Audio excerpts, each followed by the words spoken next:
Hello दोस्तों, आपके अपने चैनल एसजी नॉवल वर्ल्ड में आप सबका स्वागत है। ऐसे ही रोचक स्टोरी के लिए चैनल को सब्सक्राइब जरूर कर लीजिए। आइए अब एपिसोड कंटिन्यू करते हैं। एपिसोड 56। परिणीति दूर हुई अभिमन्यु से। अभिमन्यु की बातों को सुनकर परिणीति हैरानी में थी, लेकिन जैसे ही वो गाड़ी के पास पहुंची, तभी एक गाड़ी परिणीति के सामने आकर रुकी और यह गाड़ी किसी और की नहीं बल्कि इवान की थी, जो खुद भी परिणीति को ढूंढने आया था। जैसे ही परिणीति ने इवान को देखा, वह अभिमन्यु का हाथ छोड़कर तुरंत इवान के पास चली गई और वो उसके गले लगकर घबराकर कहने लगी, अच्छा हुआ आप आ गए। जब परिणीति अभिमन्यु का हाथ छोड़कर इवान के पास जा रही थी, तब अभिमन्यु एकटक अपने उन हाथों को देखने लगा जिससे उसने परिणीति के हाथ को पकड़ा था। ऐसा लग रहा था जैसे उसके हाथों में कुछ था ही नहीं। परिणीति ऐसे उससे दूर हुई जैसे वह कोई कांटा हो, लेकिन यह उसने गलत नहीं सोचा। वह सच में कांटा है और कोई भी उसके पास नहीं रहता है। वही साकेत और मानव ने ये देखा तो उन दोनों की नजर तुरंत अभिमन्यु पर चली गई, जो गुस्से में आग बबूला हो रहा था। ऐसा लग रहा था अब वह कभी भी इवान और परिणीति पर गुस्सा करने वाला हो।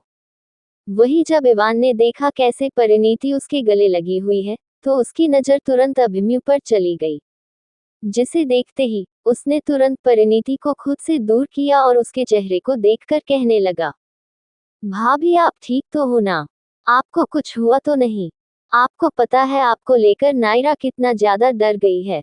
वह आपको बहुत याद कर रही है और वह रोए जा रही है। आप जल्दी से घर चलिए। इवान की बातों को सुनकर परिणीति रोते हुए कहती है, उन लोगों ने मुझे बताया नायरा मेरी वजह से रो रही है। आप मुझे घर लेकर जाए। मुझे तुरंत नायरा से मिलना है। परिणीति की बातों को सुनकर इवान मुस्कुराते हुए कहता है, आप भाई के साथ चलिए, मैं भी आपके ही पीछे आ रहा हूँ। ये कहकर इवान गाड़ी के अंदर जाकर बैठने लगा। वही जब इवान की बातों को सुनकर परिणीति ने अभिमन्यु को देखा, तो उसे एहसास हुआ कि किस तरह से अभिमन्यु गुस्से में था और उसने उसे गाड़ी से बाहर निकाल दिया था।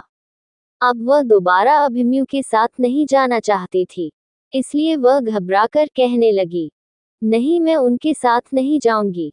वह मुझे बीच रास्ते में छोड़ देते हैं और वह एक नंबर के शैतान भी हैं। मैं शैतान के साथ नहीं रहूंगी। मुझे आपके साथ चलना है। आप मुझे अपने साथ लेकर चलिए। परिणीति की बातों को सुनकर इवान उसे देख रहा था। वह अभिमन्यु मल्होत्रा के सामने उसे ही शैतान कह रही थी। ये बात अगर किसी और ने कही होती ना, तो अब तक अभिमन्यु की बंदूक निकल चुकी होती। लेकिन अभिमन्यु सुन रहा था। परिणीति उसे ताने मारे जा रही थी। अब अभिमन्यु का गुस्सा 7वें आसान तक पहुंच चुका था। ऐसे में वह गुस्से में परिणीति के पास आया और वो उसका हाथ पकड़ के उसे अपनी तरफ करते हुए कहता है, तो मैं तुम्हें शैतान दिखता हूँ? जब तुमने मुझे शैतान का नाम दे ही दिया है, तो तुम्हें भी तो पता होना चाहिए शैतान क्या क्या करता है। चलो मेरे साथ, मैं तुम्हें बताता हूँ।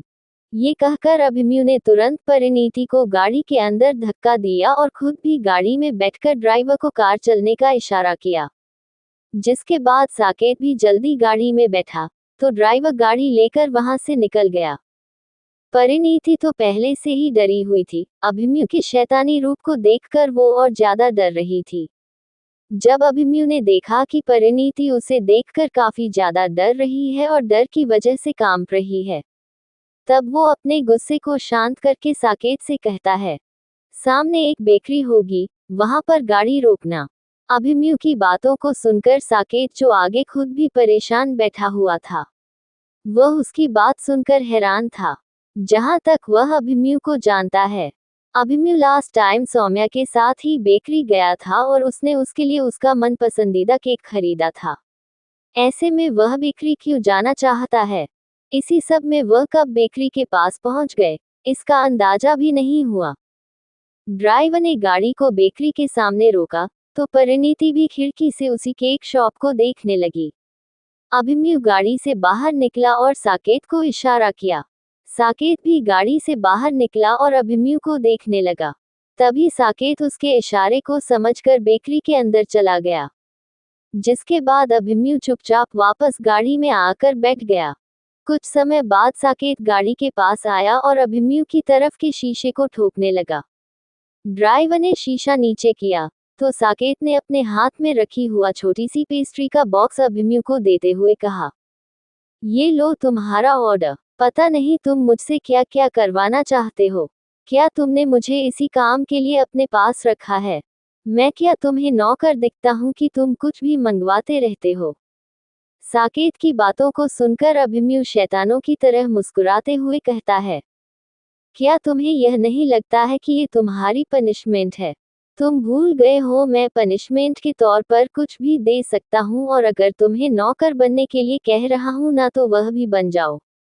शुक्र मनाओ कि मैंने तुम्हें वहां नहीं भेजा जैसे तुम्हें शर्मिंदगी महसूस हो।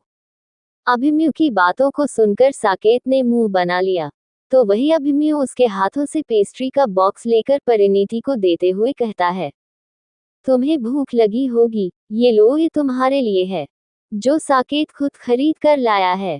उसने कहा है ये तुम्हारा पसंदीदा केक होगा तो तुम्हें खा लेना चाहिए। अभिमन्यु की बातों को सुनकर परिणीति पेस्ट्री बॉक्स को देख रही थी। हालांकि पेस्ट्री बॉक्स के अंदर जो पेस्ट्री रखी हुई थी वह उसे साफ देख पा रही थी और यह सच था कि वह उसका फेवरेट था, और ऐसे में वह मना कैसे कर सकती थी।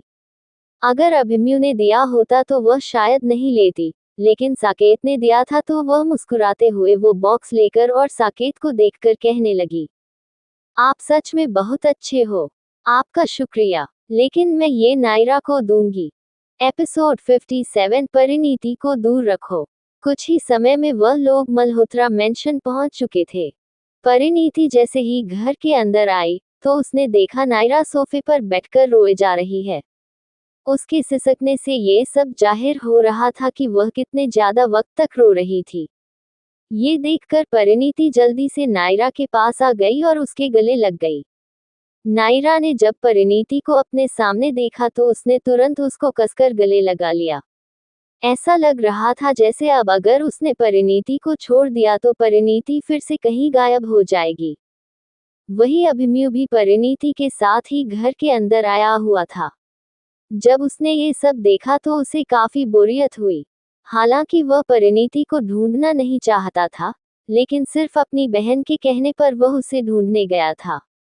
ये सोचकर वह चुपचाप अपने कमरे की ओर जाने लगा, लेकिन तभी नायरा ने अभिमन्यु को जाते हुए देख लिया और वह तुरंत परिणीति से दूर होकर अभिमन्यु के पास जाकर उसको गले लगा कर कहने लगी, भाई आपका बहुत शुक्रिया, अगर आज आप नहीं होते तो पता नहीं मेरी परिणीति कहाँ होती।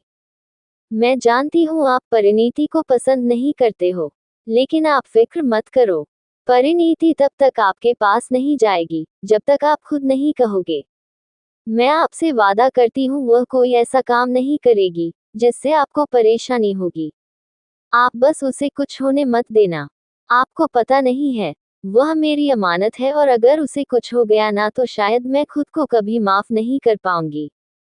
नायरा की बातों को सुनकर और उसकी आंखों में आंसू देखकर अभिमन्यु की नजर परिणीति पर चली गई, जो मासूमियत के साथ बस उसे निहारे जा रही थी। ये देखकर अभिमन्यु चुपचाप ऊपर की ओर चला गया। जब नायरा ने ये देखा तब वह परिणीति के पास चली गई और उससे बातें करने लगी। परिणीति ने घर वालों को सब कुछ बता दिया था, कैसे उसके साथ क्या क्या हुआ था, और आधी बात साकेत ने बताई, जिसके बाद सभी परिवार वालों को बहुत तसल्ली मिली। वरना वह लोग इसी सोच में थे कि ना जाने परिणीति किस हालत में होगी। ये सब सुनने के बाद प्रेरणा मल्होत्रा परिणीति को देखकर कहने लगी, झूठ नहीं बोलूंगी लेकिन तुम्हें पता है हम सब कितना डर गए थे। अगली बार से इन सब बातों पर ध्यान देना। कल भी तुम्हारा कॉलेज ऑफ है ना, तो बाहर जाने की कोई जरूरत नहीं है।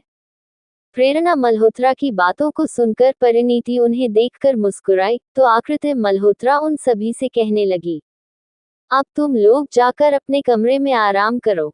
रात काफी हो गई है और ऐसे में अब इस बारे में कोई बात नहीं होगी। ये कहते ही आकृति मल्होत्रा प्रेरणा मल्होत्रा के साथ वहां से चली गई। जिसके बाद नायरा परिणीति का हाथ पकड़ के उसे अपने कमरे की ओर ले जाने लगी, लेकिन तभी परिणीति उससे दूर होकर कहती है, मैं पहले कपड़े बदल कर आती हूँ। मेरे कपड़े बहुत गंदे हो गए हैं। तुम वैसे भी बहुत परेशान लग रही थी। मैं तुम्हें आकर सारी बातें बताऊंगी। तुम तब तक कमरे में जाकर आराम करो। ये कहते ही परिणीति तुरंत वहां से अभिमन्यु के कमरे की ओर जाने लगी। परिणीति जैसे ही अभिमन्यु के कमरे में आई, उसने देखा अभिमन्यु कपड़े बदलकर सोफे पर बैठकर लैपटॉप पर काम कर रहा है। ये देखकर परिणीति ने पहले खुद के कपड़े को देखा और कबर्ड के पास जाकर अपने कपड़े लेकर उसे बदलने के लिए वॉशरूम चली गई। वही अभिमन्यु परिणीति को आते हुए देख चुका था और वह पूरा वक्त उसके एक्सप्रेशन को देख रहा था। कुछ देर बाद जब परिणीति कपड़े बदलकर कमरे में आई, उसने देखा अभिमन्यु बिल्कुल वैसे ही बैठा हुआ है जैसे पहले था। जिसके बाद वह धीरे कदमों से चलकर अभिमन्यु के पास आकर खड़ी हो गई। अभिमन्यु लैपटॉप पर काम कर रहा था, लेकिन जब उसे एहसास हुआ परिणीति काफी समय से उसे देख रही है, तब वह अपनी नजर उठाकर उसे देखकर कहने लगा, क्या तुम्हें कुछ कहना है? अभिमन्यु की आवाज में कठोरता साफ नजर आ रही थी। उसकी नजरें भी काफी गंभीर दिख रही थी। ये देखकर परिणीति घबराते हुए कहने लगी, मैं आपको शुक्रिया कहना चाहती थी। अगर आज आप वक्त पर नहीं आते, तो शायद मैं अब तक घर नहीं आती और मुझे माफ कर दीजिएगा। मैं जानती हूँ मेरी वजह से नायरा की आंखों में आंसू आए और आपने मुझसे कहा था मेरी वजह से किसी की आंखों में आंसू नहीं आने चाहिए। मैं अगली बार से इस बात पर पूरा ध्यान दूंगी। ये कहते ही परिणीति को अचानक से छींक आने लगी। ऐसा लग रहा था जैसे उसे ठंड लग गई हो, लेकिन अपनी छींक को इग्नोर करके वह अभिमन्यु के जवाबों का इंतजार करने लगी। लेकिन अभिमन्यु ने उसे कुछ भी नहीं कहा था। वह बस उसे एकटक देखे जा रहा था, जिस वजह से परिणीति को काफी ज्यादा अजीब लगा। वह कुछ देर चुप रही और फिर बिना उसे कुछ बोले बेड पर जाकर लेट गई। जब अभिमन्यु ने परिणीति को बेड पर लेटे हुए देखा तब उसने एक गहरी सांस ली और वापस लैपटॉप पर काम करने लगा। लैपटॉप पर उसकी नजरें काफी ज्यादा गंभीर थी। ऐसा लग रहा था जैसे वह बहुत बड़ी साजिश करने वाला हो। अपना 10 मिनट निकालने के बाद उसने अपना लैपटॉप बंद किया और शैतानों की तरह मुस्कुराते हुए खुद से कहा, ओवर, जस्ट ओवर। तुम्हें मेरा इंतजार था, अब देखो कैसे तुम्हारा इंतजार खत्म होगा। ये सोचकर अभिमन्यु मुस्कुराया और वहां से उठकर कमरे से बाहर चला गया। परिणीति भी बेड पर जाते ही गहरी नींद में चली गई। वह ये तक भूल गई थी कि उसे नायरा से मिलने के लिए उसके कमरे में भी जाना था। नायरा भी परिणीति का इंतजार करते करते वही सो चुकी थी। उसे लगा था परिणीति किसी भी वक्त आ जाएगी, लेकिन 2 घंटे बीत चुके थे, परिणीति उससे मिलने तक नहीं आई। इधर अभिमन्यु जब कमरे से निकलने के बाद स्टडी रूम में पहुंचा, तो उसने देखा वहां पर मानव और साकेत पहले से ही बैठकर अपने काम में लगे हुए हैं। अभिमन्यु को देखते ही साकेत अपनी जगह से उठा और उसके पास आकर कहने लगा, अभी अभी अंकुश ओबरॉय का मैसेज आया था। फिलहाल तो परिणीति ने बिल्कुल ठीक कहा है। उसने अंकुश को बिल्कुल भी नहीं बताया है कि तुम उसके पति लगते हो। उसने यह बात छुपा कर रखी है। लेकिन अंकुश ओबरॉय बहुत चालाक है। एक भनक भी अगर उसे लग गई ना तो वह पता करने में वक्त नहीं लगाएगा। एपिसोड 58 मुझे नहीं रहना। साकेत की बातों को सुनकर अभिमन्यु उसे देखते हुए कहता है, अगली बार से इस बात का ध्यान रखा जाए। मैं नहीं चाहता हूं कि परिणीति बिना मुझे बताए कहीं भी जाए, खास करके अंकुश ओबरॉय के पास। वैसे तो अंकुश ओबरॉय इन जैसी लड़कियों में बिल्कुल भी इंटरेस्ट नहीं रखता है, तो फिर वह क्यों परिणीति के पीछे पड़ा है? जबकि उसे तो मेरी ही तरह लड़कियों में इंटरेस्ट नहीं है। मेरे कहने का मतलब है इन जैसी लड़कियों में। अभिमन्यु की बातों को सुनकर साकेत कुछ सोचते हुए कहता है, बात तुम्हारी बिल्कुल ठीक है, लेकिन क्या तुमने सोचा है? परिणीति ने हमें बताया था, अंकुश ने उसे खुद कहा है कि वह उसका बड़ा भाई है। सोचने वाली बात है, अंकुश आगे बढ़कर किसी और से अपना रिश्ता बना रहा है, वह भी भाई बहन का। ये तो बहुत अजीब है, पर हमें इस पर ध्यान नहीं देना चाहिए। हमें तो बस ये सोचना चाहिए परिणीति को कहीं से भी ये पता नहीं चलना चाहिए कि तुम एक डेविल हो। देखो, मैं ऐसा इसलिए कह रहा हूँ क्योंकि हम अभी परिणीति पर यकीन नहीं कर सकते हैं। हम उस पर इतनी जल्दी भरोसा भी नहीं कर सकते हैं। अगर उसे पता चला कि तुम अंडरग्राउंड रहकर क्या क्या करते हो और वह किसी से हाथ मिलाकर उन्हें इन सब के बारे में बता दे, तो हमारे लिए बहुत बड़ा तमाशा बन जाएगा। तुम समझ रहे हो ना मैं क्या कह रहा हूँ? मैं जानता हूँ तुम्हें मेरी बातें समझ आ रही है, लेकिन तुम जिस तरह से अपने एक्सप्रेशन बदल रहे हो, ऐसा लग रहा है जैसे तुम्हें मेरी बातों में इंटरेस्ट नहीं है। मैं फालतू का इतना बोलना नहीं चाहता हूँ, पर क्या करूँ? तुम्हें संभालने के लिए मुझे ये सब करना पड़ता है और मैं किसी पर यकीन नहीं कर सकता हूँ। परिणीति पर तो मुझे अभी भी यकीन नहीं होता है। जो लड़की इस शहर को नहीं जानती है वह अचानक से अंकुश ओबरॉय से कैसे टकरा गई?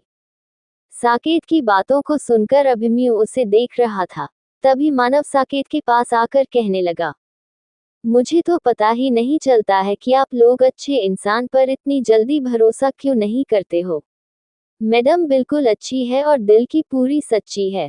रही बात अंकुश ओबरॉय की, तो मैडम उनके पास नहीं गई थी।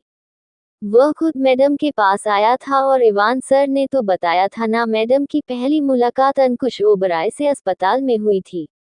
मुझे लगता है मैडम कोई बुरी लड़की नहीं है। I mean, किसी की भेजी हुई नहीं है। अगर वह किसी के भेजी हुई होती ना तो मैडम कभी नहीं बताती कि वह अंकुश ओबरॉय से मिलने के लिए उसके घर गई थी। अंकुश ओबरॉय खुद उन्हें लेने आया था। वह चाहते तो ये बात छुपा सकती थी और हमें पता भी नहीं चलता, लेकिन उन्होंने हमें सच्चाई बता दी। वह भी खुलकर एक बात भी नहीं छुपाए उन्होंने। मानव की बातों को सुनकर साकेत और अभिमन्यु उसे देखने लगा। तभी अभिमन्यु कुर्सी पर बैठते हुए सामने रखी फाइल को चेक करते हुए कहता है, तुम्हारे पास दिमाग तो है लेकिन तुम कभी काम क्यों नहीं करते हो? जिस काम के लिए तुम्हें यहाँ रखा गया है, वह काम तुमसे तो हो नहीं रहा है। साकेत ने बिल्कुल ठीक कहा था, तुम्हें यहाँ लाकर मैंने गलती कर दी है। जबकि मैंने तुम्हें कहा था परिणीति पर नजर बनाकर रखना है। वह कहाँ जाती है, किसके साथ जाती है, क्यों जाती है, कब जाती है, कैसे जाती है, सब कुछ तुम्हारी नजरों के सामने है। अंकुश ओबरॉय अपनी गाड़ी लेकर परिणीति के सामने आया और उसे अपने साथ लेकर चला भी गया और तुम कुछ भी नहीं कर पाए। ऐसा कैसे चलेगा? अभिमन्यु मल्होत्रा उस इंसान को बिल्कुल पसंद नहीं करता है, जो इंसान सही पर तरीके से काम नहीं करता। अभिमन्यु की बातों को सुनकर मानव अपनी नजर नीचे करके कहने लगा, आई एम सॉरी सर, मैं अगली बार से इस बात पर पूरा ध्यान रखूंगा और मैडम पर अपनी नजर पूरी तरह से बनाकर रखूंगा। वह जहां भी जाएगी मैं आपको तुरंत इन्फॉर्म कर दूंगा। मानव की बातों को सुनकर अभिमन्यु गहरी सांस लेकर कहता है, ठीक है, मैं तुम्हें माफ कर रहा हूँ, लेकिन अगली बार से कोई गलती नहीं होनी चाहिए। अभी फिलहाल के लिए बताओ कि मैंने जो तुम्हें दूसरा काम दिया था, वह हुआ है या नहीं? उस पर कोई गड़बड़ नहीं होनी चाहिए। अभिमन्यु की बातों को सुनकर मानव ने तुरंत अपने पास रखी हुई फाइल उठाकर अभिमन्यु को दिया और साकेत को देखकर कहने लगा, ये फाइल भाई ने पहले ही चेक कर ली है और उन्हें इसमें कोई गलती नहीं लगी, लेकिन मैं चाहता हूं कि आप एक बार खुद से ही देखें। मानव की बातों को सुनकर साकेत अपनी आंखें छोटा करके कहता है, तुम्हारे कहने का मतलब क्या है? मैं फाइल ठीक से चेक नहीं कर रहा था। मतलब तुम यही साबित करना चाहते हो कि इसमें कोई गलती निकलेगी और अभिमन्यु इस बात पर मुझे डांटेगा। तुम कभी सुधरने वाले नहीं हो।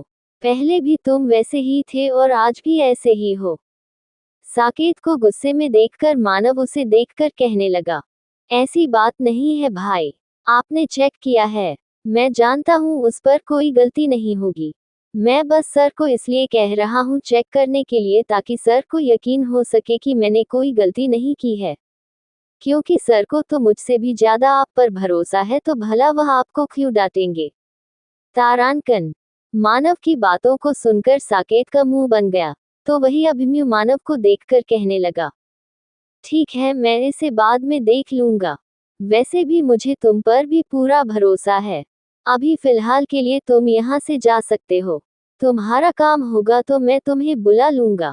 अभिमन्यु की बात सुनते ही मानव चुपचाप वहां से चला गया।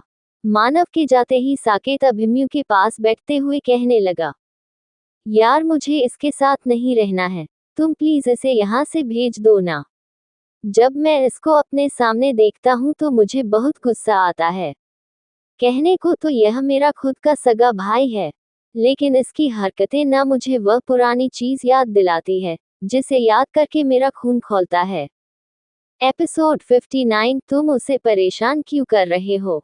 साकेत की बातों को सुनकर अभिमन्यु उसे इग्नोर करके अपने काम में लग गया।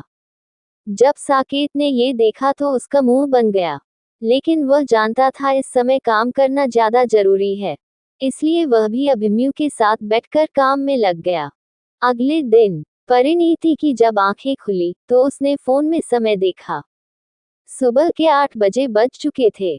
जब उसने फोन खोलकर अपने फोन में आए हुए कॉल को देखा तो उसे काफी ज्यादा हैरानी हुई। उसके फोन पर उसकी मां ने कई सारे कॉल किए थे। ये देखकर परिणीति जल्दी से बेड से नीचे उतरी और अपनी मां को कॉल करने लगी। 2 रिंग हुए थे कि उसकी मां ने फोन उठा लिया। तभी परिणीति अपनी आवाज को ठीक करते हुए कहने लगी, मां आपने इतने कॉल क्यों किए थे? परिणीति की आवाज सुनते ही उसकी मां घबराते हुए कहने लगी, अच्छा हुआ तुमने कॉल उठा लिया, वरना तुम्हें पता है मैं कितना डर गई थी। मैं तो यहाँ से निकलने ही वाली थी, वह तो समीक्षा ने मुझे रोक लिया। तुम पहले मुझे ये बताओ तुमने मेरा कॉल क्यों नहीं उठाया? मैं कितने समय से तुम्हें कॉल कर रही थी। आखिर तुम्हारा फोन रहता कहाँ है? एक तो तुम अकेली हो, किसी को जानती तक नहीं हो। अपनी मां की आवाज में घबराहट देखकर परिणीति उनको समझते हुए कहने लगी, मां मैं बिल्कुल ठीक हूँ, वह मेरा फोन साइलेंट में था, इसलिए मैंने देखा नहीं, मुझे माफ कर दीजिएगा। मैं अगली बार से इस बात पर ध्यान रखूंगी, और आप मेरी फिक्र मत कीजिए, मैं यहाँ पर बहुत अच्छे से रहती हूँ। अगर कोई प्रॉब्लम होगी तो मैं आपको बता दूंगी। परिणीति की बातों को सुनकर उसकी मां अपनी घबराहट को शांत करते हुए कहती है, ठीक है, लेकिन कोई भी प्रॉब्लम हुई तो मुझे जरूर बताना। मुझे तुम्हारी बहुत फिक्र होती है। एक तो तुम उस शहर में रहती हो जहां मैं चाहती नहीं थी कि तुम जाओ, पर फिर भी इस बात पर ध्यान रखना, कुछ चीज है जो तुम्हें पता नहीं है और वह बातें मैं तुम्हें बाद में बताऊंगी। चलो मैं तुमसे बाद में बात करती हूँ, मैं किचन में खाना बना रही हूँ। ये कहते ही उसकी मां ने फोन रख दिया। परिणीति ने देखा फोन कट चुका है, तो वह तुरंत अपने कपड़े लेकर वॉशरूम चली गई। थोड़ी देर बाद जब वह नहाकर कमरे में आई तो उसने देखा एक नौकरानी कमरे के दरवाजे के पास खड़ी है। ये देखकर परिणीति उसके पास आकर कहने लगी, क्या हुआ, आप यहाँ क्यों हैं? परिणीति को सामने देखकर नौकरानी अपनी नजरें नीचे करते हुए कहती है, मैडम वह घर के सभी लोग बाहर गए हुए हैं और उन्हें आने में काफी लेट है। अभिमन्यु सर ऑफिस चले गए हैं और उन्होंने जाने से पहले ये लिस्ट दी है और कहा है कि आज पूरा दिन आपको ये काम करना है। आज आपका कॉलेज बंद है तो आप घर में रहकर यह सब करेगी। नौकरानी की बातों को सुनकर परिणीति उसके हाथों में रखे हुए कागज को देखने लगी। ये देखकर उसने कागज लेकर नौकरानी को इशारा किया, जिसके बाद नौकरानी चुपचाप वहां से चली गई। उसके जाते ही परिणीति ने लिस्ट को देखा जिसमें अभिमन्यु ने घर के सारे काम लिखे हुए थे। उसे आज पूरा घर साफ करना था, चाहे वह झाड़ू हो कि पोछा हो, गार्डन की सफाई, रात का खाना, सब कुछ। ये सब देखकर परिणीति पेपर को टेबल पर रखकर कमरे से बाहर निकल गई। वह जानती थी अभिमन्यु ने ये सब जानबूझकर किया है। अभिमन्यु उसे वैसे भी घर में देखना नहीं चाहता है और ऐसे में वह नहीं चाहती थी कि उसकी कोई भी गलती पर अभिमन्यु उस पर गुस्सा करे। वह ऑलरेडी अभिमन्यु के गुस्से को देख चुकी है। नीचे आते ही परिणीति ने पहले तो घर की सफाई करना शुरू कर दिया। नौकरानी को ये बहुत अजीब लगा। नौकरानी जानती थी परिणीति इस घर की बहू है और ऐसे में वह लोग भला परिणीति से काम कैसे करवा सकते थे, लेकिन वह सब के सब मजबूर थे। अगर घर का परिवार यहाँ मौजूद होता तो शायद परिणीति को रोक भी लेता, लेकिन उन लोगों की इतनी औकात नहीं थी कि वह अभिमन्यु मल्होत्रा के खिलाफ जा सके। परिणीति ने देखा कि कैसे नौकरानी परेशानी में उन्हें देख रही है। तब वह मुस्कुराते हुए कहती है, फिक्र मत कीजिए, मैं ये सारा काम कर लूंगी। वैसे भी घर पर मैं ही सब कुछ करती थी, तो मुझे ये सब करने की आदत है। परिणीति की बातों को सुनकर नौकरानी उसे देखकर कहती है, मैडम मुझे माफ कर दीजिएगा, मैं आपकी मदद करना चाहती हूँ, लेकिन हम लोगों को अभिमन्यु सर का डर है। अगर उन्होंने देख लिया तो वह बहुत गुस्सा करेंगे। उन्होंने यहाँ से जाने से पहले भी कहा था कि जो भी आपकी मदद करेगा उसे अपनी नौकरी गंवानी पड़ेगी। नौकरानी की बातों को सुनकर परिणीति बस हल्का सा मुस्कुराए और अपने कामों में लग गई। कुछ ही घंटे में उसने पूरे घर की सफाई कर ली थी। अब उसे रात का खाना बनाना था, लेकिन रात होने में काफी समय था, इसलिए वह कपड़े धोने के लिए सबसे ऊपर टेरेस पर गई। वहीं दूसरी तरफ अभिमन्यु अपने केबिन में बैठकर यह सब देख रहा था। उसे आज बहुत मजा आया। वह परिणीति को ऐसे ही परेशान करना चाहता था। वह चाहता था उसके इतने कम पर परिणीति उस पर गुस्सा करे और वह मौका देखते ही परिणीति को घर से बाहर निकाल दे। हालांकि अभी 4 घंटे ही बीते थे। उसे लग रहा था शायद परिणीति कुछ ही घंटे में अपना काम छोड़ देगी, लेकिन समय बीतता जा रहा था और परिणीति अपना काम किए जा रही थी। साकेत जब अभिमन्यु के केबिन में फाइल लेकर आया, उसने अभिमन्यु को गुस्से में देखा।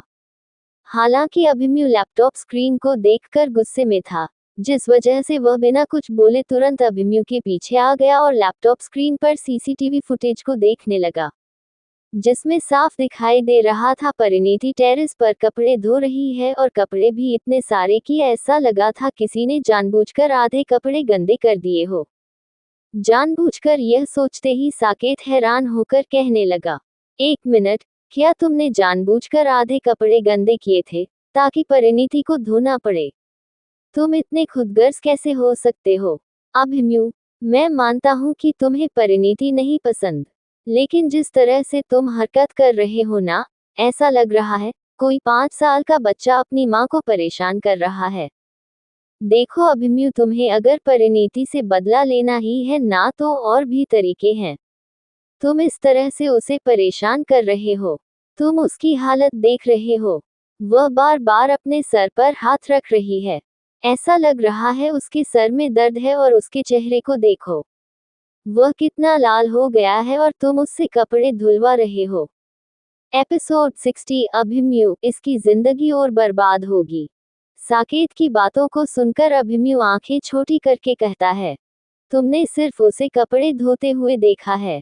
अगर 2 घंटे पहले आते तो तुम्हें घर की सफाई करते हुए भी दिखाई देती। मैंने ही उसे जानबूझकर यह करने को कहा है। इसे बहुत शौक है ना तमाशा करने का, तो मैं भी सोच रहा हूँ क्यों ना इसे काम दे दिया जाए। वैसे भी आज घर पर कोई नहीं था और इससे अच्छा मौका क्या हो सकता है। अभिमन्यु की बातों को सुनकर साकेत मुंह बनाते हुए कहने लगा, एक बात कहूँ, तुमसे अच्छा न इवान है, जो कम से कम हर समय परिणीति के साथ रहता है। भले ही उन दोनों का रिश्ता कुछ भी हो, लेकिन वह हमेशा परिणीति को सपोर्ट करता है।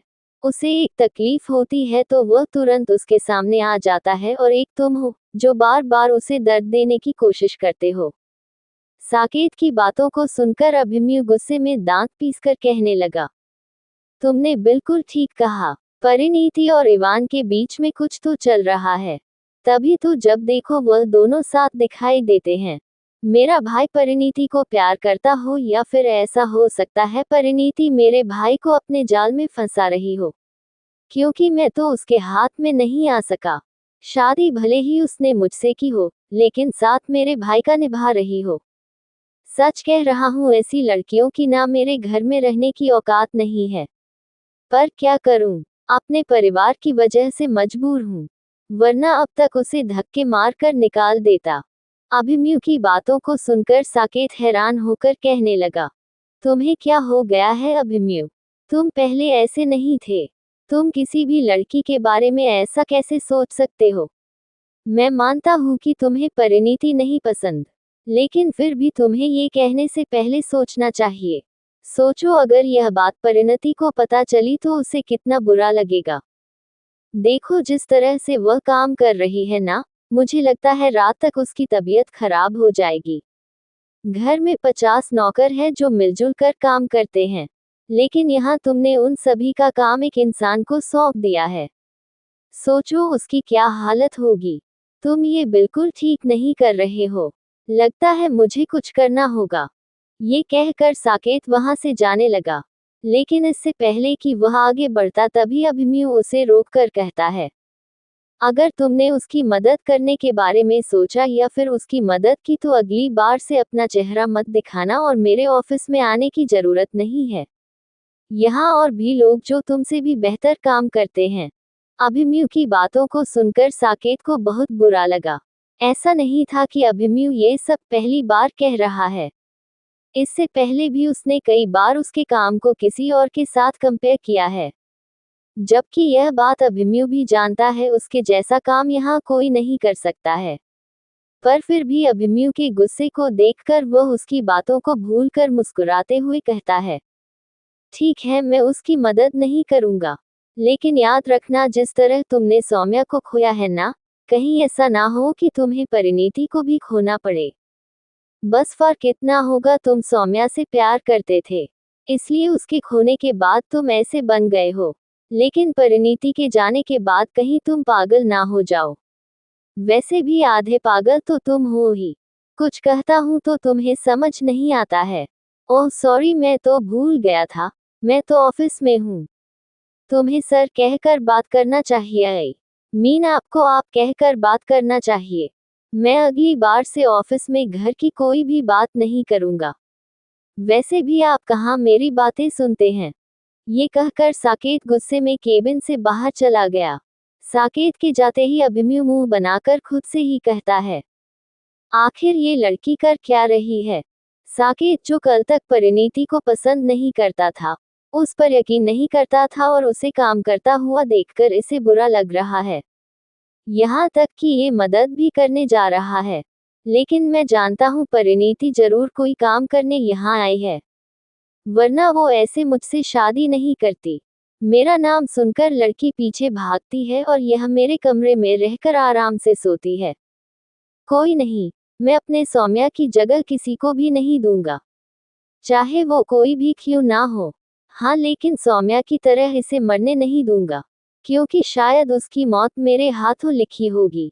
लेकिन सौम्या का कातिल अगर परिणीति को नुकसान पहुंचाने के बारे में सोच रहा होगा तो इस बार वह मेरी नजरों से नहीं बच पाएगा।